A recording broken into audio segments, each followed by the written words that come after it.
Welcome to the latest edition of Beyond the Score. Kory Kuffler, Jenna and Jonah Krell joining you once again as we get set for the John Deere Classic. Will be the main focus of what we talk about in this week's podcast. We'll talk about a few other things as well. NBA Draft, Caitlin Clark, Charles Jugasaw, Tom Barber, Allman as a new football coach. So a little bit of local stuff, but the main crux of what we're going to talk about is the John Deere Classic, and is the 54th John Deere Classic this year, the 26th year, I believe, that they've played out at TPC Deere Run. So pretty cool that it's been held there. And how many John Deere Classics have you covered? This is my 25th. It is your 25th. So you've been, was your very first one when they moved to TPC Deere Run? No, so my first one was 2001. Yes. And then 2020 didn't happen because of COVID, so I missed that year, obviously. Yeah. This is my 25th.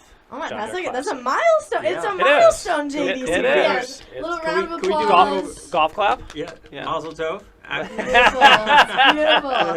Beautiful. No, so yeah, my first winner, 2001, was David Gossett Jr. You're all going to say who? I'm going to say who as well, because he didn't do anything ever since he won his first tournament. Can I make you feel old for a second? Sure, not that you don't already. It was your first JDC was the year before I was born. Oh, How my does that goodness. make you feel? And it was, the year you were born? Correct. Yeah. Yes. Oh, my gosh. So, yeah. We don't have to keep doing this. It's It's kind okay. of entertaining. It's okay because you guys are around the same age as my kids, so, it's not a big deal to me. It's really not. I just had to point that out. But I can tell you that in the 25 years of covering the tournament, a lot of things have changed as far as how it was covered back when I first started to how it's covered now. You don't need live trucks. You don't need certain things you don't need anymore. Obviously, you have computers. We can do a lot of the editing and everything out there now. So it's a little bit easier, a little bit more demanding, a little bit more, they expect more. But I think we're able to give the viewers and the people who watch our show, the 19th hole, every night starting on Wednesday, a real good look inside what we do and what the tournament offers on a daily basis. So before we get into like the field and all the fun stuff as far as the players go, let me ask you, Jenna, because it's your second John Deere Classic. What are you looking forward to the most this year? Well, I'm excited because, my role is completely different than it was last year. Last year I was doing feature stories and going live in the 19th hole, which was a lot of fun. But now I'm out shooting golf the whole time, so I get to actually be more immersed in the actual golf portion instead of the feature stories surrounding it. So that's going to be different, and I'll be on the 19th hole with you and Celia. So I'm really excited to have a different role and sort of do similar things but see it all in a different angle. So I'm really looking forward to it. I think it's going to be a ton of fun. Yeah. And for you, Jonah, this is your first. Obviously, you probably don't know what to expect. Right. Have you ever really been to a golf tournament? Did you go to the waste management much? Or? Yeah. Okay. So I was able to actually, as a student, cover the waste management and shoot golf there. So that was very cool. A completely different atmosphere at the WM Phoenix Open. But, I'm just looking forward to, because this is my first time working, in this capacity, just like being there and getting a sense of covering it for a local news station. And, I'm kind of in Jenna's role this time. And so I love feature stories, and telling that human aspect of it is really exciting. And again, just to contribute is something I'm looking forward to. Sure. Yeah, I will tell you this. If you've never covered it before, you're going to get out there. It'll be overwhelming, first of all, because there's going to be so much going on because we have so many people out there. I'm going to say at least by Sunday, we'll have at least 8 or 9 shooters to shoot golf itself. I think from Monday, when the tournament starts on the 30th till the end on July 6th, we'll probably have at least 50 people, 60 people that have gone out to the tournament from our station alone and have worked in some capacity out there. So it's kind of cool how we kind of, I guess, our news department, our sports department, and weather department all kind of come together that week, and we're all out there covering the tournament. It's a lot of fun. We have a lot of great content. So if you're listening to this podcast and you want to watch our stuff, Wednesday night starting at 6:30, running all the way through Sunday night at 10:35, we'll have a 19th hole half-hour show that we do. just to kind of recap the day, recap some of the stories, recap all the fun stuff that happened each day, give you a little bit of insight. You mentioned, Jenna, that Celia Palermo will be joining us. Maybe some people remember that name. She worked with us, 2018, 19, and part of 2020 or 21. She was here for 2.5 years. She's now with the PGA Tour, and she'll be helping us, giving us a little bit more insight into what's happening daily. And she knows the golfers a lot more than we do, so that's kind of a nice little insight that we have there. And then, of course, we have streaming. Yes. I was going to put in a plug for a different thing that we've been doing, too, still to promote it, but the going through each hole on the course and telling, Claire Peterson, the former JT tournament director, going through and saying why the holes are named what they're named. So definitely be able to go check that out. I think we have it on YouTube. I'm sure we have it on our app as well. YouTube app, and it'll be streaming during the Classic. You'll be able to watch some of those holes as well. And then for our streaming stuff, we're going to give you we'll have a camera out by the big golf ball and the driver. Everybody likes to take pictures over there. That's kind of fun. We'll have a camera up on the driving range and by the putting green. We'll have one that I think shows the walkway between 17th and 18th fairways. So, and then, of course, cameras all over the place. So just other things that if you don't want to watch just strictly golf, there's other cameras and other things. We'll have stories on that streaming app, so check that out as well. So, all right, let's talk a little bit about the John Deere Classic field. And for those that don't know, there are 156 golfers that are in the field. By the time we did this podcast, the field was just about set. The only thing that really left is there's 4 golfers that have to qualify on Monday. It's called the Monday qualifier, and there's 4 spots left for those 4 golfers.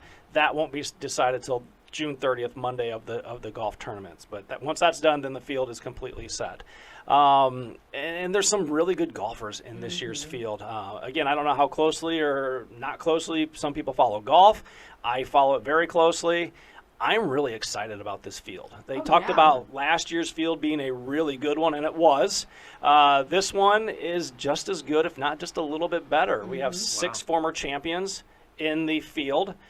Zach Johnson, Michael Kim, Lucas Glover, JT Poston, Davis Thompson, and I'm forgetting one. That's terrible. I will think of it. But, yeah, there's 6 different champions that are in this year's field, so it's kind of cool there. And you got a chance to sit down and – Dylan Fratelli. That's the other one I was forgetting. You go.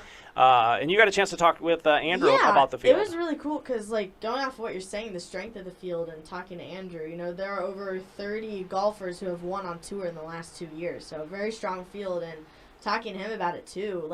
After Ben Griffin committed, who at the time was in the top 15 of the official world golf rankings, I went and talked to Andrew. And he was saying that he hopes it is the best field that they've ever had. And I think it's shaping up for that to definitely be in the argument with him. And then you have a good mix of those young guys coming in, but also those experienced people who, again, have had a good season. Again, like Ben Griffin, he's won twice on tour this year at the Zurich Classic and the Charles Schwab Challenge. So having someone like that come in, but then I mentioned him a lot too, but Luke Clanton coming in. He tied for second last year as an amateur. He's back here as a professional. So having just a lot of different levels of experience. We talk about others who've been here before, like Jason Day, some other big names coming here. So it's really exciting to see that, and I know Andrew's super stoked about it too, so it's cool to talk to him about it. Yeah, some of those golfers that you mentioned there, they're fantastic golfers, but one that hasn't been here since 2010 is Ricky Fowler. Ricky Fowler got a sponsor's exemption coming out of Oklahoma State. He got a sponsor exemption that year, and he played, and he was wearing, I think Thursday he was dressed in all orange. Friday he was dressed in purple. I would love to show him some of those pictures and be like, what do you think of yourself back then? What do you think of yourself now? That type of thing. But he was a guy that was up and coming, and that's what the John Deere Classic does. They get a lot of the up and coming golfers a chance to have that sponsor exemption, get their first tournament. Hopefully they go on to bigger and better things. A lot of them have over the years, which has been really, really cool. So he's one, and then Max Homa is playing here at the John Deere Classic for only the second time ever. He played here, I want to say 2017 was the last time that he played here at the John Deere Classic. And isn't he your pick to win it all? Him or Danny McCarthy if he wants to stay in the house? We'll get to our picks. Jumping the gun here. Yeah, jumping the gun. But yes, we'll all make picks. So just in case you want to know, we're going to make a pick on who we think is going to win it. But there are 3 amateurs in this year's field that are really, really good. Ben James, Michael Lasasso, who was the NCAA champion this past year, and Jackson Koiven. Okay. So those 3 amateurs, and I believe Jackson Koiven is the #1 amateur in the world right now. So, and Ben James might be 3rd. So they've all played in some other tournaments throughout their time in college. They've all played in some PGA tournaments as amateurs. They're amateurs for this one. I think Lasasso has a chance to maybe turn pro because I think he graduated. So we'll have to see what he does. But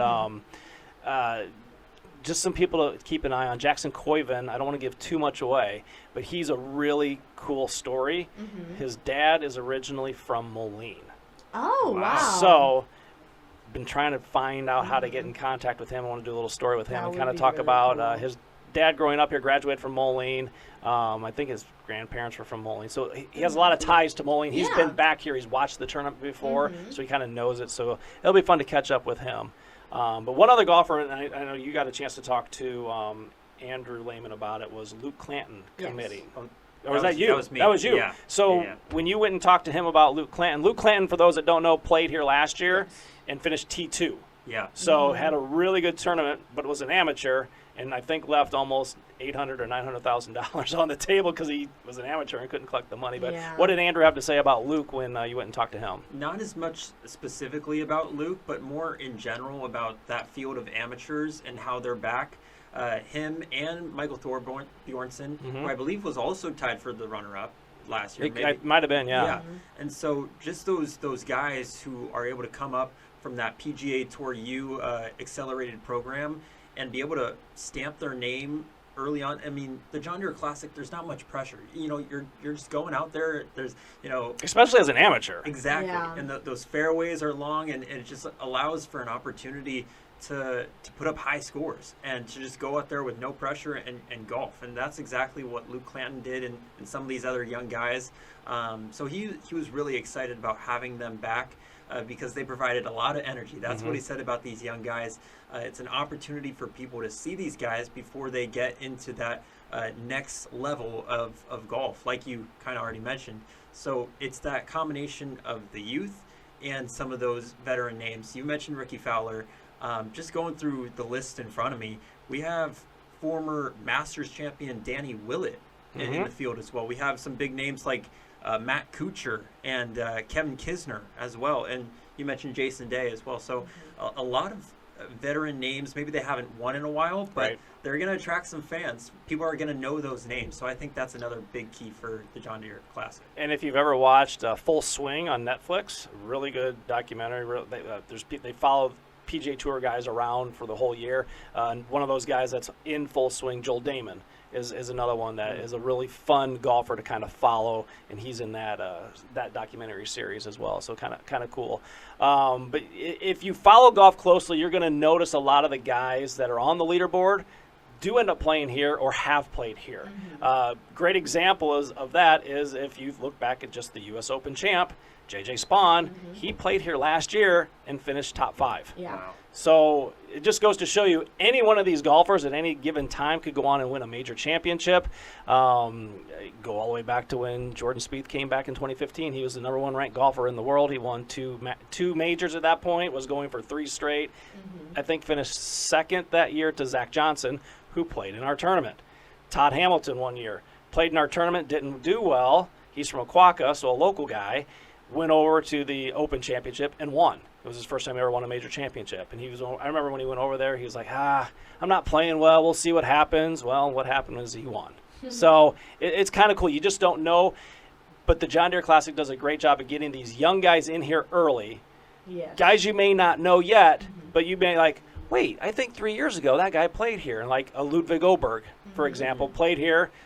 John Rahm played here as exemptions. And they're now going on to bigger and better things, as you would expect. So pretty cool to see some of the guys that you don't necessarily know all the time or may not be a household name yet going on and doing great things that have played here in the John Deere Classic.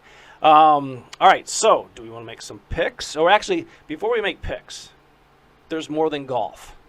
There are Yes, there are the concerts on the course. There are concerts. Andrew Lehman brought the concerts back a couple years ago. I believe first year it was Blake Shelton and Darius Rucker. Wow. Last year was Counting Crows and Lainey Lainey Wilson. And then this year on Saturday will be Dierks Bentley, and on Sunday will be the Zach Brown Band. Big name country. Very Yes. excited, Yeah. So again, they don't mess around. They bring in some of the big time people. So first of all, let me ask you guys: are you country music fans at all? I enjoy country music. I don't listen to it a lot, but I grew up listening to it, so I do recognize those big names. I think I told you the national anthem of Terre Haute is either Chicken Fried by the Zach Brown Band, International Harvester, or Big Green Tractor. Those are the three that played at every prom I ever had. So when I found out the Zach Brown Band was coming, I was like, oh, this is so cool. You can't say International Harvester because that was a competition company of John Deere, so you can't say that anymore. Oh, my gosh. Oh my God. Only if you grew up in the Quad Cities would you know that. So, how about you, Jonah? Do you? I am not a big country guy. Okay. I Are you excited for the concerts, though? Yes. I mean, I can rock with Chicken Fried. There we go. Some of the big songs, like I'm good with, but overall, not a huge country guy. Sorry. Okay. Well, I will tell you that the crowds are huge as on any given day anyway, but on Saturday and Sunday they're even bigger, and I'm guessing on Sunday, probably Saturday at 2 as well. There's probably going to be, I would guess, anywhere from 10 to 15,000 people that are going to be sitting on hole 18, listening, watching the golfers finish, of course, watching us do the 19th hole, of course. But the main reason they're there is to see whatever concert's going on. So, but we do have the best seat in the house with us perched up on our set there, overlooking the concerts. And it's a really, really good spot. So, if you don't have your tickets, get your tickets because it's selling out quick. If you can't get a ticket, run in the Firecracker Run. And there you go. Promotion again. So if you run in the Firecracker Run on the 4th of July, you get a ticket for the John Deere Classic. I did a story with that last year. That's right. Joe Marino's going to love you for that. Mojo. I love Mojo. All right, so do we want to make picks on the John Deere Classic? Do we want So Jenna and I have we've already done this once. Okay. And if you want to know, we'll make the picks again, obviously. Yeah. But we do have a preview show that's running on Sunday, the 29th at 10:35, and it'll also be on our streaming app, where we kind of break down everything kind of that we talked about a little bit. But if you want to watch it in that format, you can do that as well. So should we go first to give you some time to figure it out? Yes, All right. So. Please do. As I did on the show, Jenna, we'll go ladies first. Okay, you made fun of my picks last time. I did not make fun of them. What I said, I've talked about these golfers already, but I think it would be really cool if Luke Clanton won, considering he's here as a pro, and again, he tied for second last year as an amateur. That would be my wow, this is really awesome pick. And this might be you laughed at me because it was the top-ranked person coming in. But I think it would be cool if Ben Griffin won because he's been hot this year on tour. Again, he had 2 wins so far.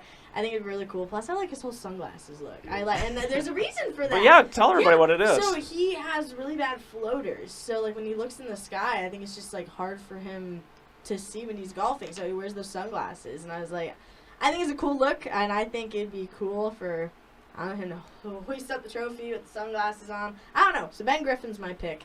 And they're gonna make fun of me for being the top-ranked guy coming into it. Whatever. Pick the top-ranked. I picked the fan favorite. Whatever. That's okay. Okay. So if you haven't followed the John Deere Classic, I guess in the last 3 or 4 years, you wouldn't know this. But the last 3 winners have all come from this same Airbnb house. The magical house. The magical house. Silvis, and right? no, it's in Geneseo. Geneseo, sorry. Out in Geneseo. At least that's what we believe. Yeah. That's what people believe. So, Jenna Webster and Scott Weiss did a nice story on this house. They found the owner, talked to him, got a nice walk through the house. We've all got to see it. It's a beautiful house. Sits on many acres out in Henry County. The last 3 winners have come from this house, and that would be J.T. Poston, Sepp Straka, and now Davis Thompson. The cool thing is that Davis Thompson got into the house last year because Sepp brought his family with him to the Quad Cities. So he's like, all right, I'm going to stay with them. So he stayed with his wife, his kid, and I don't know if it was his parents or her parents, but they all stayed together in a different house. So Davis Thompson got into the house. Not only did Davis Thompson get in the house, he slept in the same room and bed that Sepp slept in the year before. Thing that's crazy. And then he goes on to win the tournament. So for 3 straight years, somebody from this Airbnb has won the John Deere Classic. So for me to pick a winner, I said I want to keep it in the house. And I know Denny McCarthy has been staying in that house. He's going to be staying in that house again. Grayson Sig got the house this year. So he's gotten it the past couple years. Mm-hmm. But Denny McCarthy has stayed in this house. And I would love for Denny McCarthy to win this tournament. He was my pick last year, and I'm going to say he's my pick this year as well because, one, to keep that tradition going of a winner from that same house, but two, Denny McCarthy has not won on tour. He's been so close. He's one of the best putters on tour. He's a good ball striker, and he usually plays pretty well here at the John Deere Classic. So he would be one of my picks. Now, the other one I said, why I picked McCarthy is because I want to keep it in the house. Okay. The other guy that I picked that I think has a good chance of winning, even though he hasn't played well this year, would be Max Homa.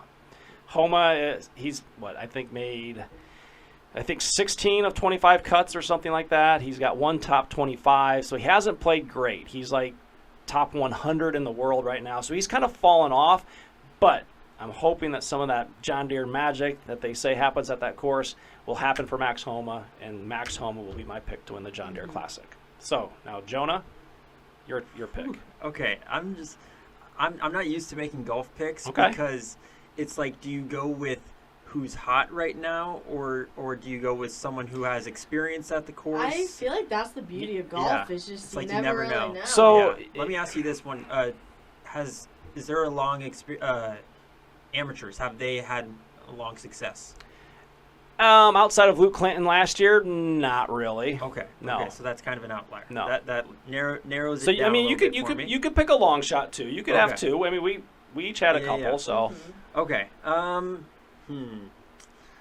me. I mean, I'm thinking about Homa, but let me. Well, you can't pick my guy. Let me go with another Jason Day. Okay. I think he recently was very close up high on that leaderboard in the last major. It was the U.S. Open. U.S. Open, yeah. So he was pretty high up there. Haven't seen him had a ton of success like in recent years. Like he hasn't had a lot of big finishes in a while, but he's obviously a big name. And, I think Jason Day could be – he's coming off that big, top finish. So I think that could be a name. Another guy that I have my eye on is because he's from Scottsdale a little bit, so I recognize his name, Matt McCarty. He's a young guy. He's already won once on tour. He's age 27, and granted, he has missed the cut in 3 of his last 4, but he finished top 4 in the RBC Canadian Open, top 15 in Byron Nelson last month, top 14 at the Masters. So in some of these courses where he has made the cut, he's finished very high up. So I got my eye on Matt McCarty as kind of my long shot, my underdog. We'll see. But yeah, Jason Day is the big name I'll go with for now. So Jason Day is ranked 28th in the world golf rankings. He's 27th in the FedEx Cup standings as of right now. So not a bad pick. Jason Day has a little history here at the John Deere Classic. He was an exemption, one of Claire Peterson's first exemptions. So he's been here a few times. Before he played last year, so he was back last year to play in the tournament. Before that, the last time he played, I want to say was 2011. Maybe it was 2011. He was, going into Sunday, the golfer who had to go out and play by himself. So like they have usually everybody's paired up, but on that day there was an odd number of people. So he was the first one off that morning, played the course in just over 2 hours or just under 2 hours. I don't remember which one it was, but played quick. Like he and his caddy played quick, and we ended up doing a story on him because he played so fast.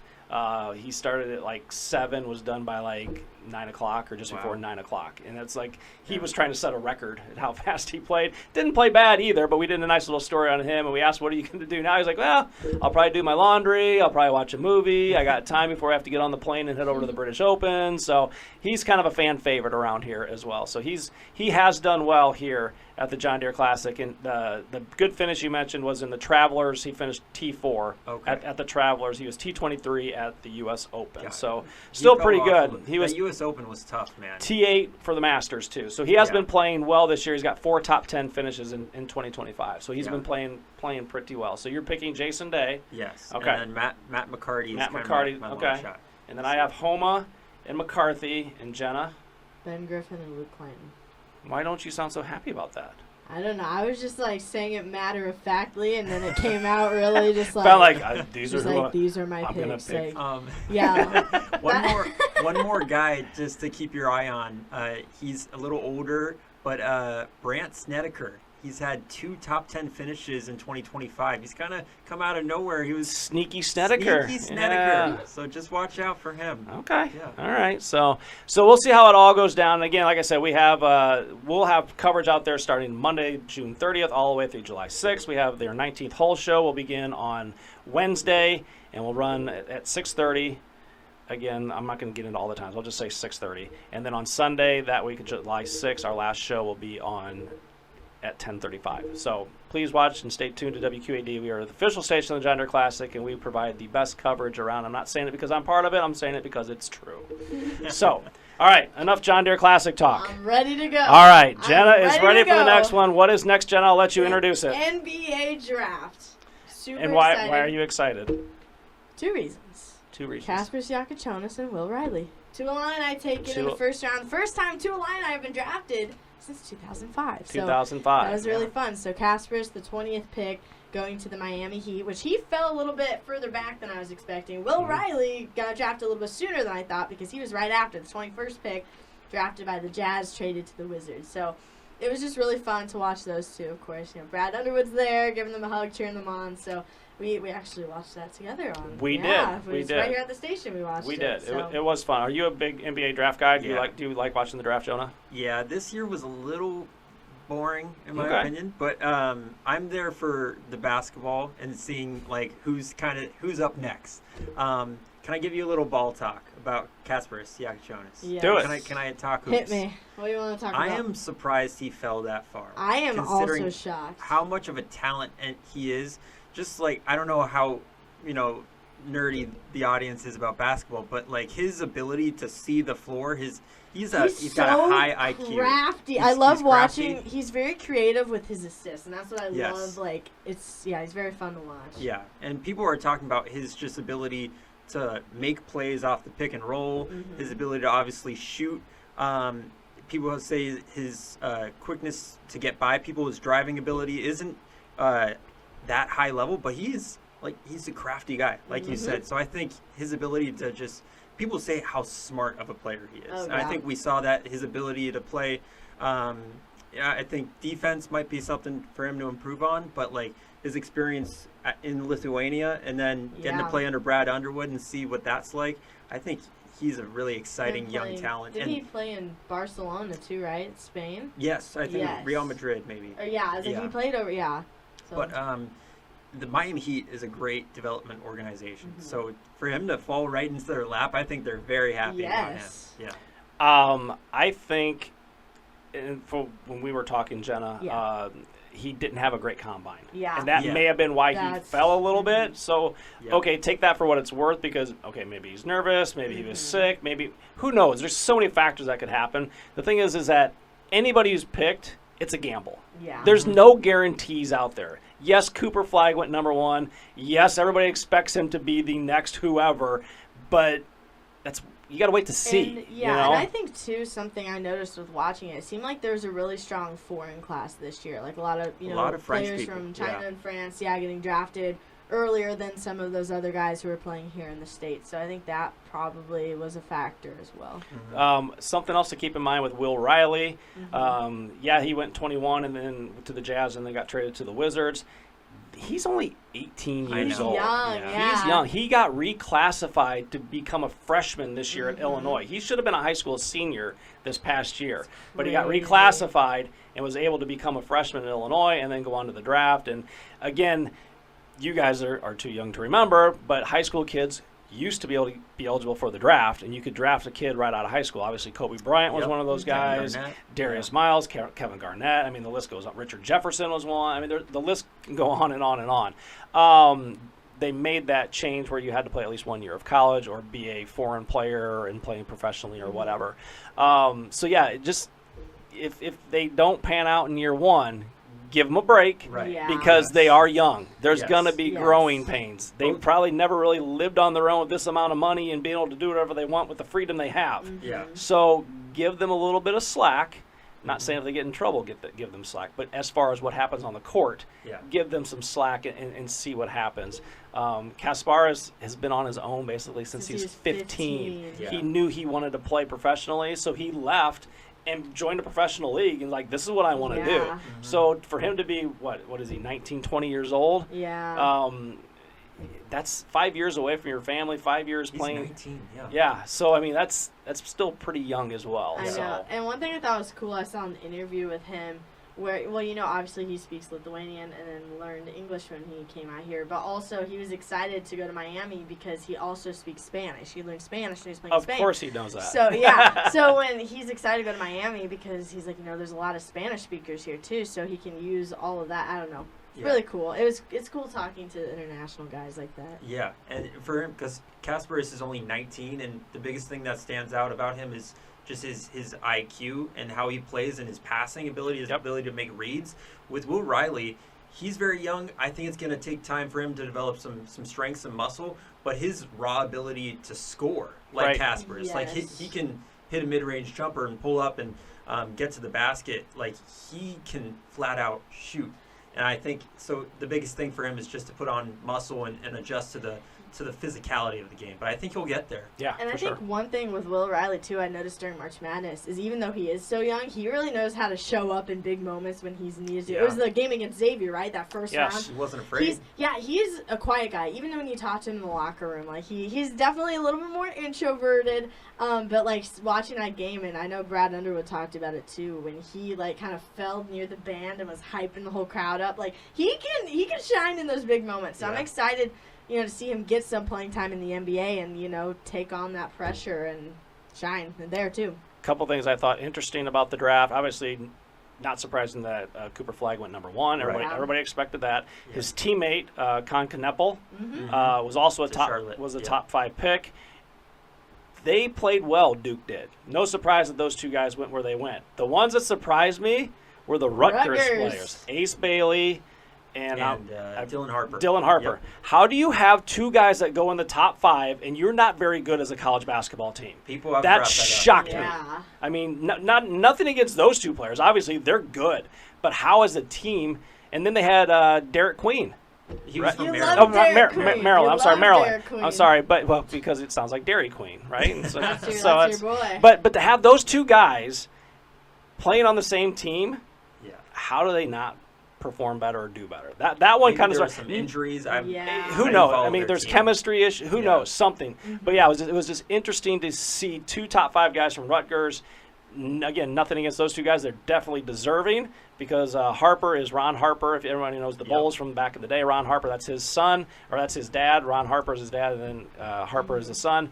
But yeah, just kind of surprised that they go top 5 and they weren't very good. One more thing about Kory Kuffler. He went to Wisconsin Lutheran High School. My son went to Wisconsin Lutheran College and saw Con all the time at Wisconsin Lutheran College because I believe his dad is the coach there. So he's just like, this is so cool. I know this kid. So it was kind of a cool moment for him. So yeah, kind of crazy.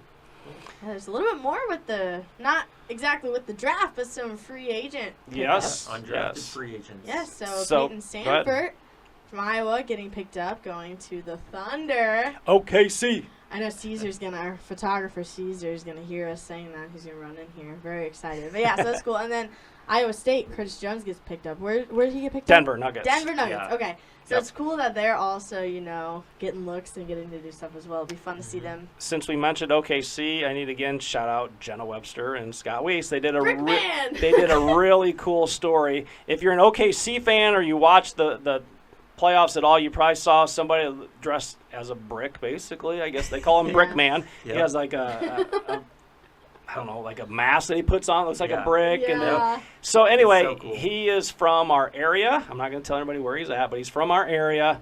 He goes to all the games, or a lot of the games. He was at every playoff game.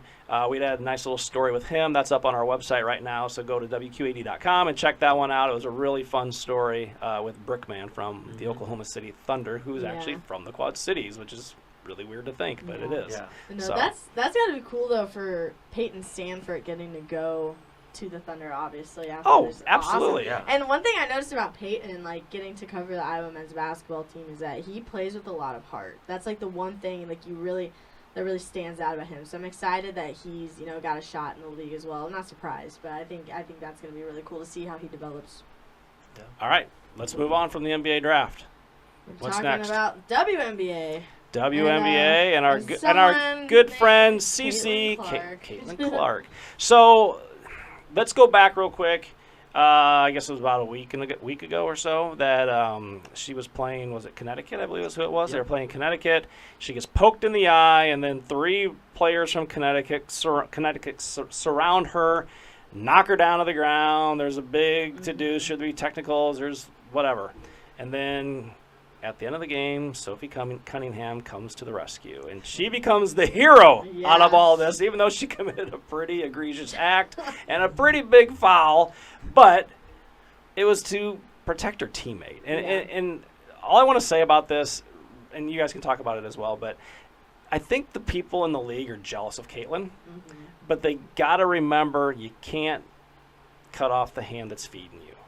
Because what did you have before Caitlin got there? You were flying coach. You didn't have many eyeballs on your league. You had people watching, but you didn't have as many eyeballs on your league. There's now talk that they might be getting some more money as far as salary. Those are all things you didn't have before Caitlin. Now, were they in the works before Caitlin? Maybe. But when she came into the league, they realized we can't let her fly coach because she's too big of a superstar. Right? Like it or not, she's the face of the WNBA, whether you like it or not. Now, are there better players? Absolutely. Asia Wilson, phenomenal. She's the best player in the WNBA. But Caitlin's probably top 5. Now, is she this year? Maybe not because she's missed a few games. But you got to stop beating her up. You got to stop beating her up because it was proven when she missed those games early on, when she's out, people aren't watching. So let me ask you guys, what did you, first of all, think of what happened between the Fever and the Connecticut Sun?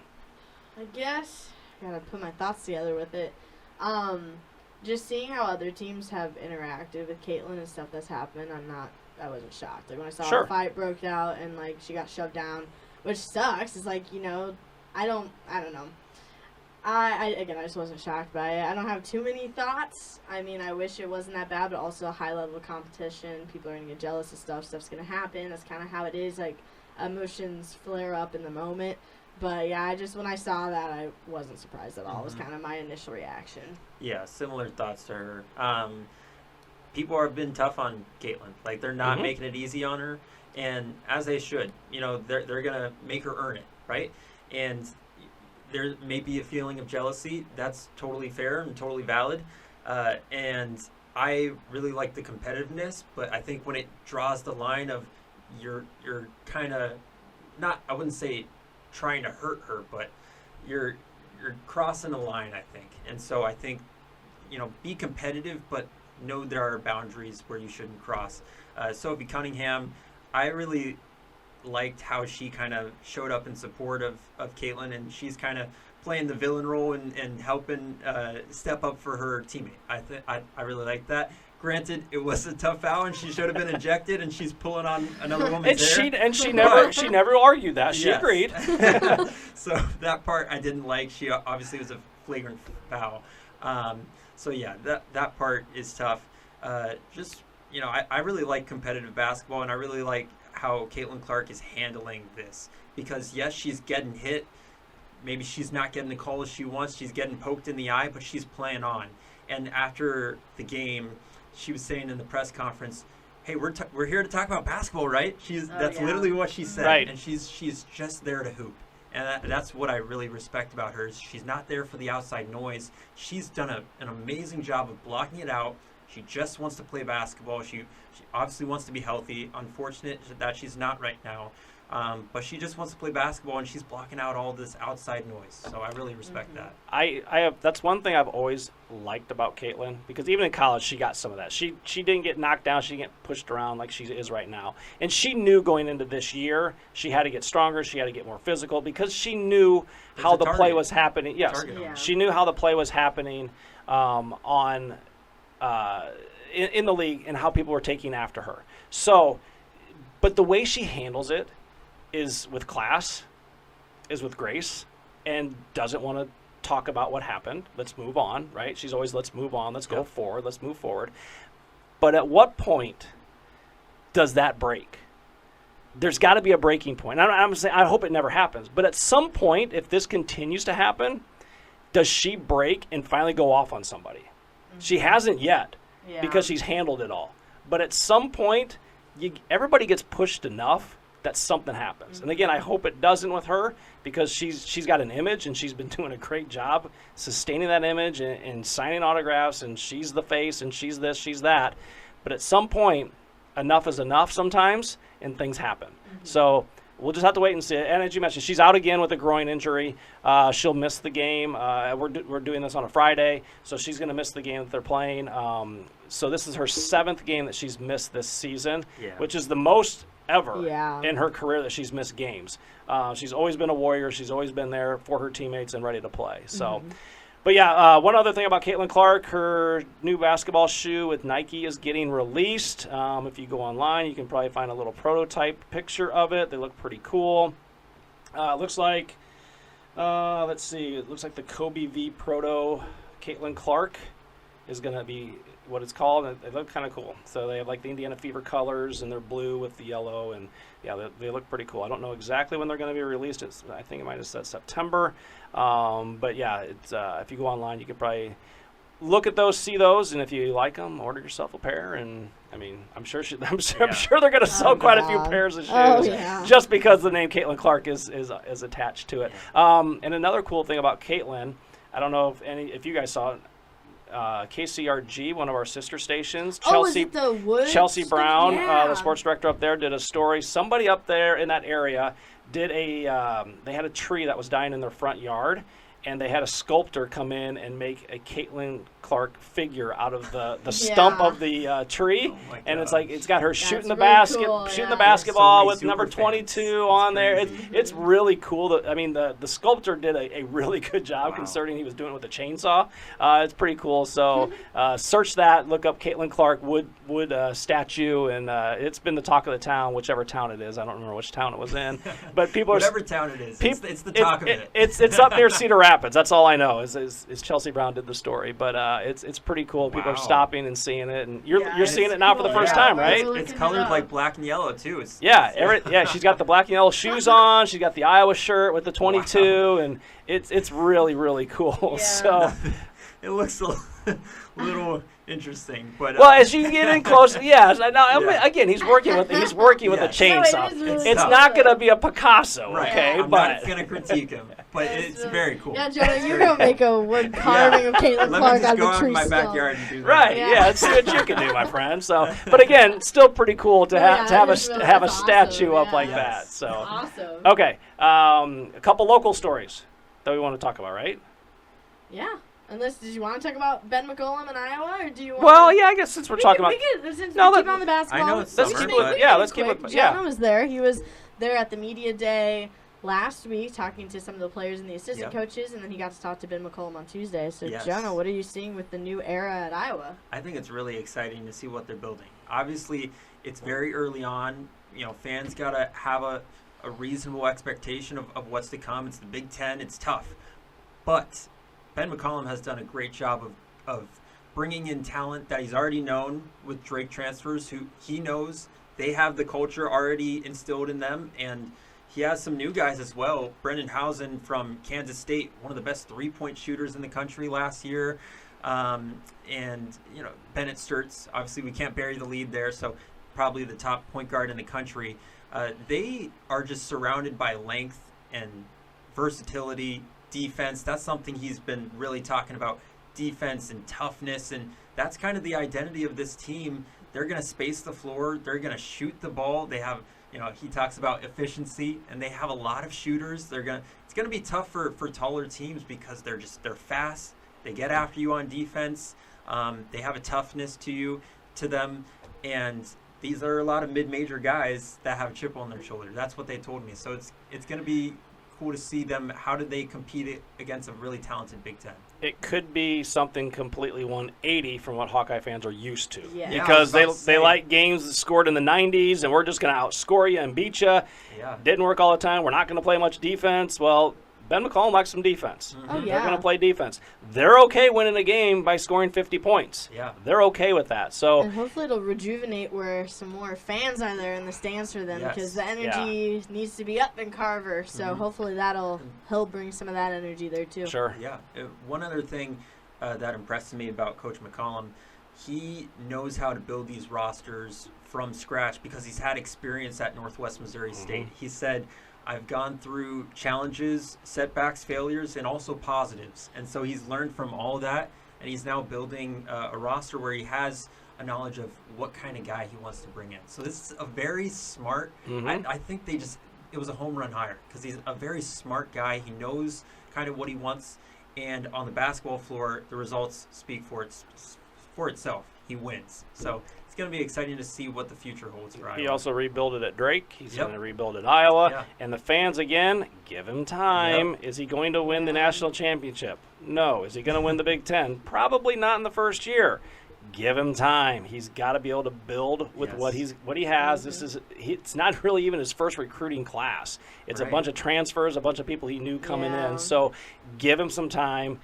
Give him some leniency and see what he can do. Now, in 10 years, if he's still around, he's not winning, absolutely, go at him. But right now, give him some time. Oh my gosh. Give him some time. Yeah. So, all right, now we're going to talk about some local things. A couple local stories, yes. You know go who ahead. was in town recently? It was really cool. Tell me, Jenna, who? Charles Junkersaw, Notre Dame offensive lineman.